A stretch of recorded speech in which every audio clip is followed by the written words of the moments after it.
So you said the second semester sort of arose a little bit later in the process. How did you center on the liberal arts society and then the three areas of rhetoric and democracy? And that came from the first CLEC.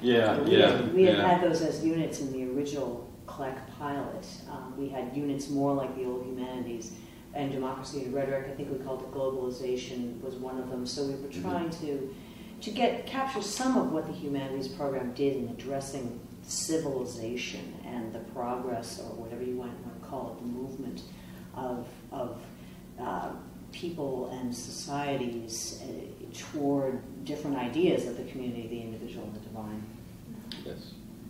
There's an emphasis on public speaking and the final assignment of having the students design their own Conversatio over good life has become sort of a focus for that second semester. How did those ideas come about? Learning outcomes. It was in the learning outcome. It was actually the very first committee, wasn't it, Gary, that you were involved in when you first created a proposal for the entire curriculum change? There may have been. I know that written and oral communication. there was intention to pay attention to oral communication, not just written communication, which written communication is a given with freshman English. Every place does it, but public speaking is a requirement about 45% of the institutions in this country. It never has been here, so it was a way to try to at least recapture some of that. And really went in blind to the public. Went in very blind, and I think my colleagues were skeptical and worried, rightfully so, about how students would respond to this, and I think that's been one of the pleasant surprises. Oh, yeah. Absolutely. It's worked.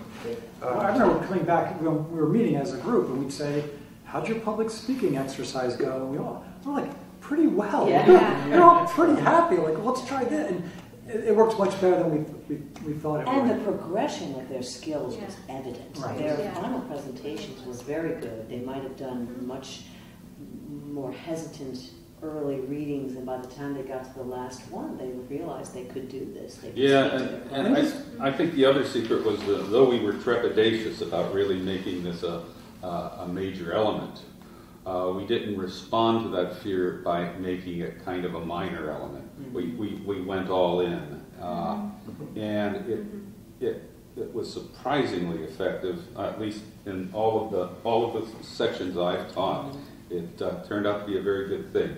And it was good for the students. And I think in some of our classes we said, they're certainly anxious about it, and they're not naturals about the public speaking. But it became sort of a bonding experience for them in the class that they had to do this public speaking that they weren't ready to do.